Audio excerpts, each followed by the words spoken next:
వెలిగిందో bullet తెగిపోతుంది.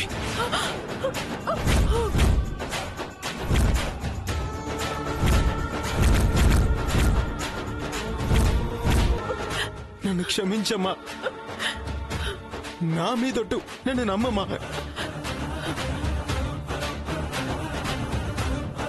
మా మధ్య ఏ మాటలు ఇచ్చిపుచ్చుకోవడం జరగలేదు. సత్య ప్రమాణికంగా చెప్తున్నా.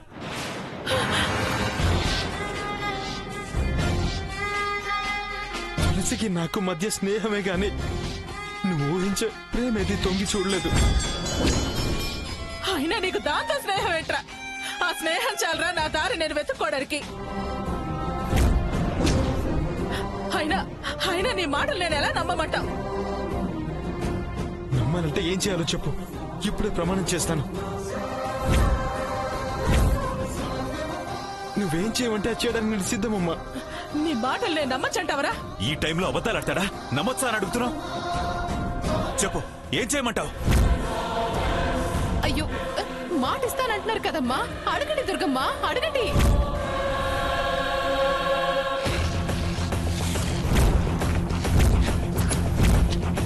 అమ్మా, నువ్వు నాకు కావాలి. నువ్వు నీ నిర్ణయం మార్చుకోకపోతే నేను అదే నిర్ణయం తీసుకోవాల్సి వస్తుంది.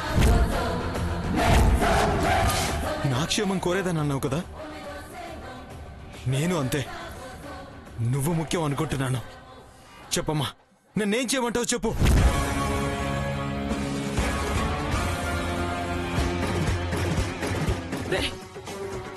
ఇదే నీ కాకర అవకాశం.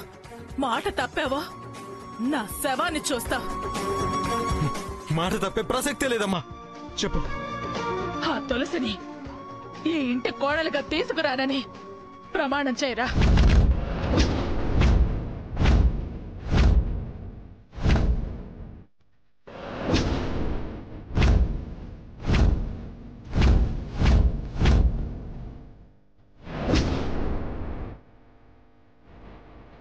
చేయరా.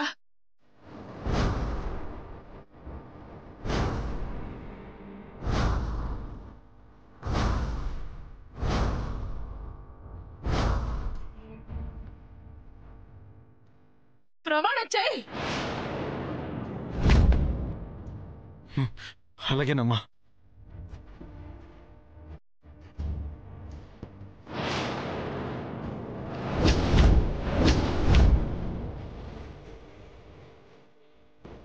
తను ఎప్పటికీ నీ కోడలు కాదు.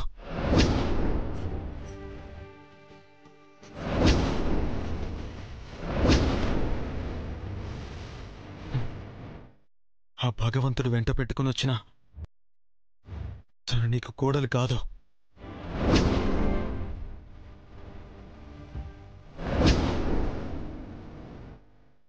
ప్రపంచం ఏకమైనా నేనిప్పుడు నీకిచ్చిన మాట తప్పనమ్మా.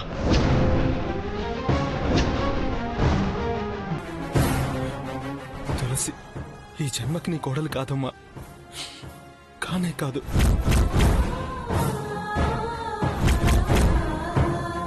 నా మాట నమ్మమ్మా. చెప్పాక ఆఖరి అవకాశం అని. నువ్వు మాటివ్వాలి దుర్గా.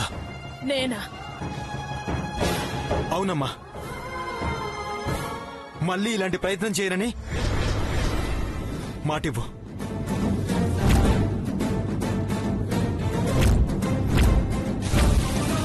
నేను మాటివ్వటం కాదురా, ఆయన నాకు మాటివ్వాలి.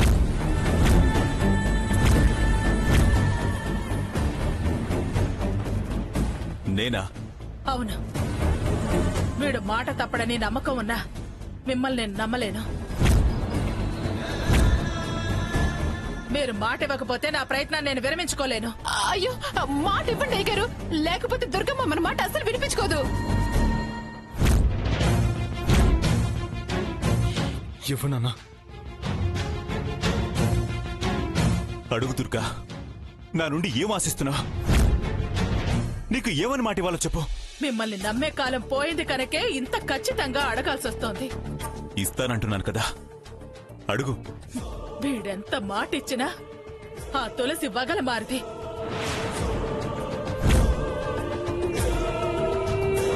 దాని అందంతో ఎలాగైనా వీడిని కట్టి పారేసి కొంగను ముడేసుకుంటుంది.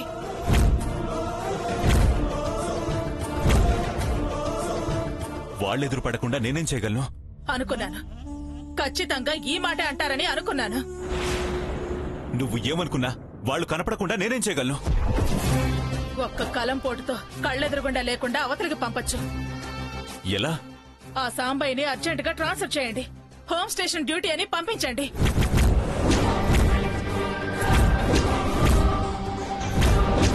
ట్రాన్స్ఫర్ చేయాలా? ఏంటి, ప్రాణం తీసేయాలా అన్నట్టు అలా అంటున్నారేంటి? ట్రాన్స్ఫర్ చేయడం కుదరదా? వాళ్లే కావాలా మీకు? నా బిడ్డ నేను ఏమైపోయినా పర్వాలేదా? అయితే నా ప్రాణాలు తీసుకోనా? మీరు మాటిస్తారా? నేను ప్రాణాలు తీసుకోనా?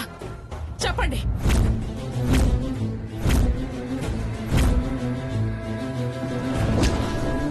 చూడు దుర్గా, నచ్చ చెప్పే ప్రయత్నం వద్దు. ఎస్ ఆర్ నో, అంతే. రండి, చేస్తే చేస్తానండి, లేకపోతే నీ చావు నువ్వు చావమనండి, అంతే.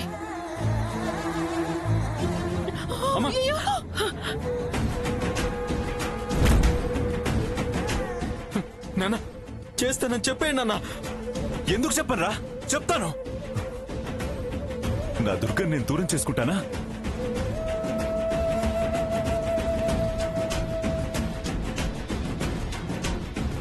తను నన్ను తప్పుగా అనుకున్నా. దుర్గంటే నాకు ప్రాణం. దుర్గా, నేను మాటిస్తున్నాను, ప్రమాణ పూర్తిగా నీకు మాటిస్తున్నాను, చేస్తాను. సాంబయ్యని ట్రాన్స్ఫర్ చేస్తాను.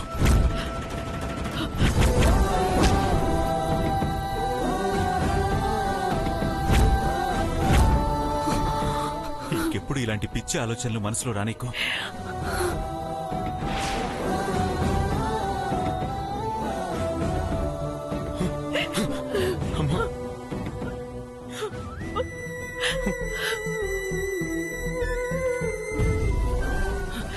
ఈ దెబ్బతో ఆ తులసి పీడ శాశ్వతంగా వదిలిపోతుంది.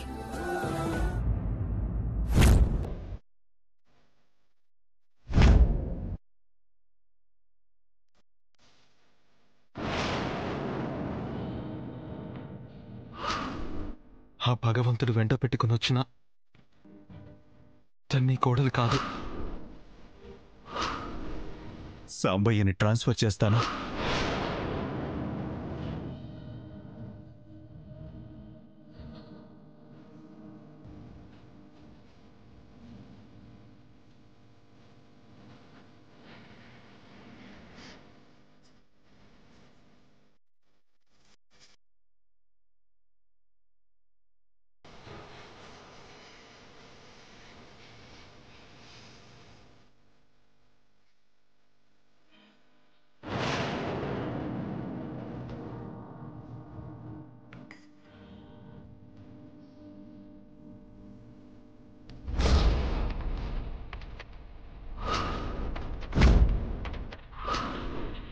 ఎన్నేళ్ల నిరీక్షణ ఫలించింది. పిల్లలు ఒకరిని ఒకరు అర్థం చేసుకున్నారు, దగ్గరయ్యారని సంతోషపడ్డా. కానీ ఆ ఆనందం క్షణం నిలవలేదు, కళ్ళలో చెదిరిపోయింది. ఇంకా ఇంటికి ఈ ఇంటికి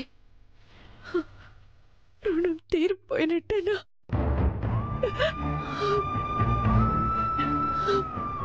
ఈ తరంలోనే మా బంధాలు అనుబంధాలు రక్త సంబంధాలు తెగిపోయినట్టేనా?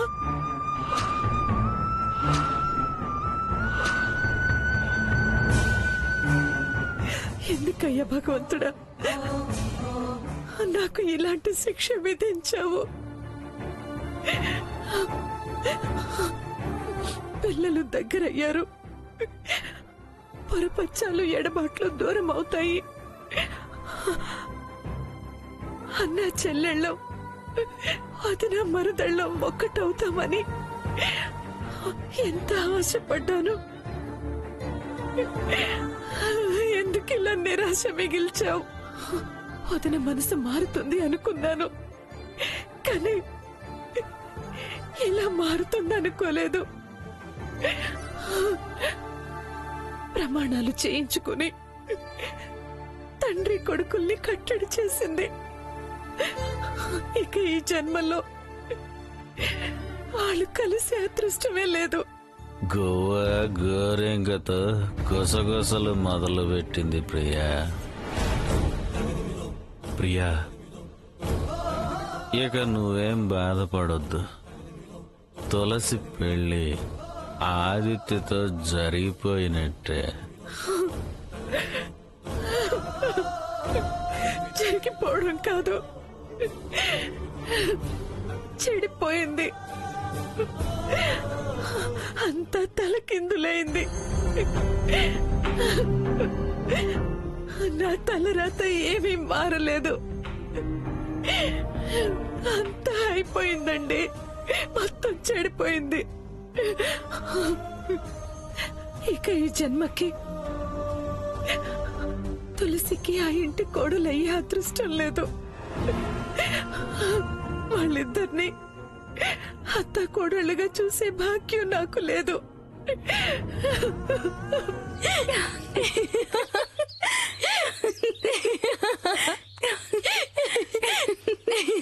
మరీ టూ మచ్చే. పప్పుని హడలు కొట్టావు. పప్పేంటి పప్పు? నేను ముద్దుగా పప్పు అంటే నువ్వు అంటావా? వాడు నా బావ, నా ఇష్టం వచ్చినట్టు పిలుచుకుంటాను. నీకు పప్పుయేనా? ఆదిత్య అని పిలు, లేకపోతే నాకు చిరాకు వస్తుంది. ఏంటి సడన్ గా ఇలా రివర్స్ అయ్యావు? వాడిని తేలిక చేస్తే ఇక నుంచి ఇలాగే అవుతా. అంటే ఇది అది కాదుగా. అది ఇది కాదు, ఇది అది కాదు, అంతా మిద్దే. నిజంగా భయపడ్డాడంటావా? అంటే నేను అబద్ధం చెప్తున్నానా? వాడికి తులసి అంటే భయమేనే. పుచ్చపండు. పుచ్చపండ? పిచ్చి పుల్లమ్మ అననా? చాలా ఎక్కువైందే. నా అందం కదా. అబ్బో, ఫీలింగ్ ఉన్నప్పుడు ఫీల్ అయితే తప్పేంటే? నీకిప్పుడు రమ్మంటే మాత్రం వస్తుందా? ఓసై నిన్ను. ఆ జానకమ్మ పిన్ని చెప్పు. ఎక్కడున్నావే? ఆ తెల్లేనికి ఎక్కి తిరుగుతున్నానులే. చెప్పు. మీ అమ్మని దుర్గమ్మ ఏమో అన్నట్టుంది. వలవల ఏడుస్తూ వాళ్ళ ఇంట్లోంచి మీ ఇంట్లోకి వెళ్ళింది. అలాగా? ఇప్పుడే వస్తున్నా.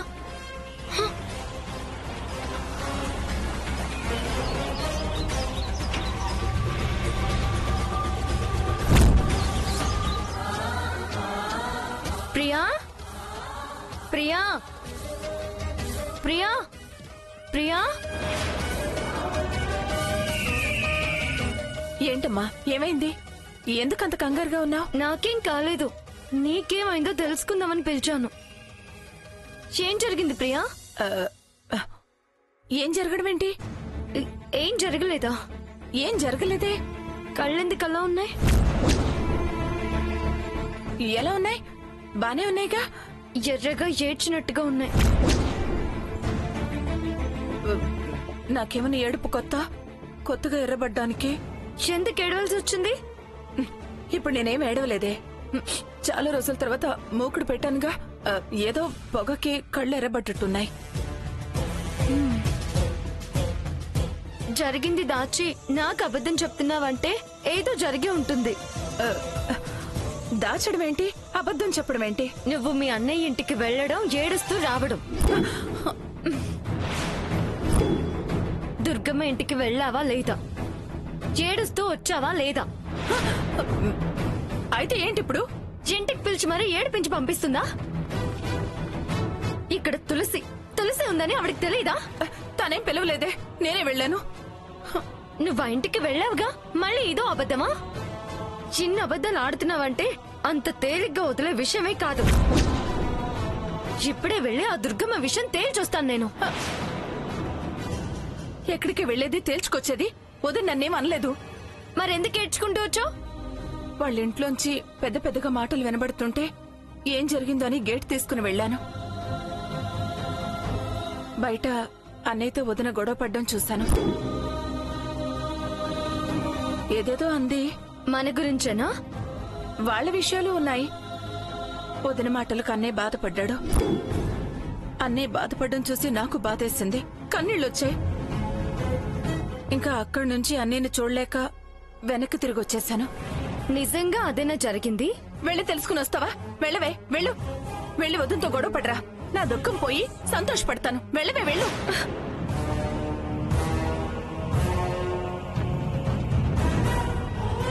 ఆ ఇంట్లో నుంచి ఏడుస్తూ వచ్చింది మీ అమ్మ అని నాకు ఫోన్ చేసి చెప్తే అడిగానులే ప్రియా.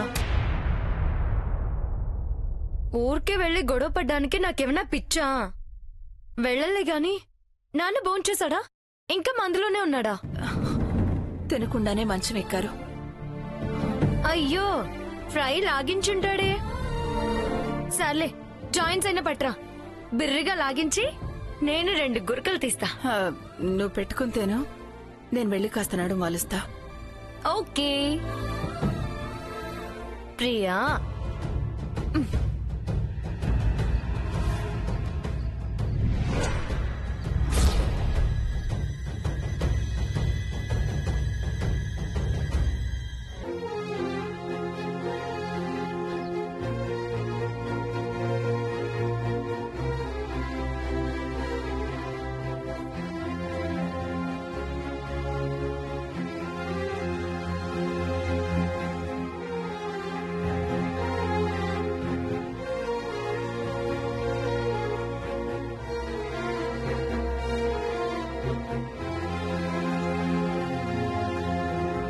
నా మీద ఇంకా కోపం తగ్గలేదమ్మా? ఇంకా రెక్కల కింద పక్షి పిల్లవే అనుకున్నాన్రా. రెక్కలొచ్చి స్వతంత్రంగా ఎగిరిపోయే వయసొచ్చిందని గ్రహించలేకపోయాను.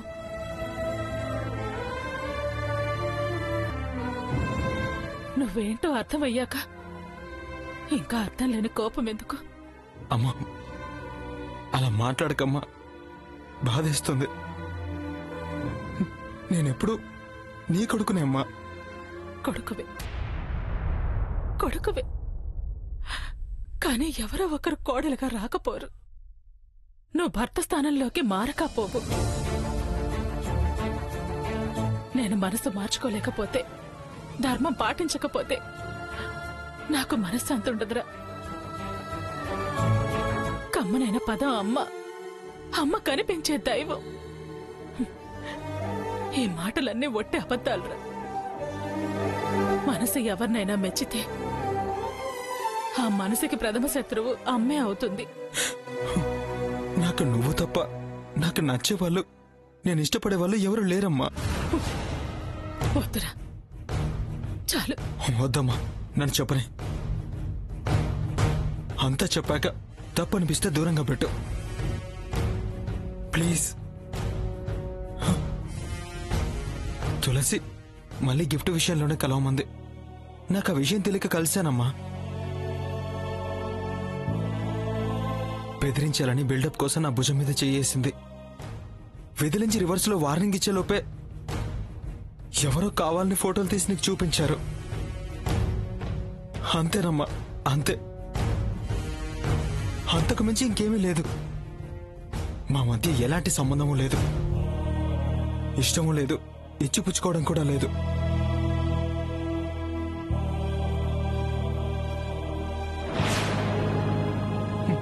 అమ్మా, ఒట్టమ్మా, నేను చెప్పేది నిజం. అమ్మా, అదంటే నాకు ఇష్టం లేదమ్మా. అమ్మా, అమ్మా, నిజమమ్మా. అమ్మా,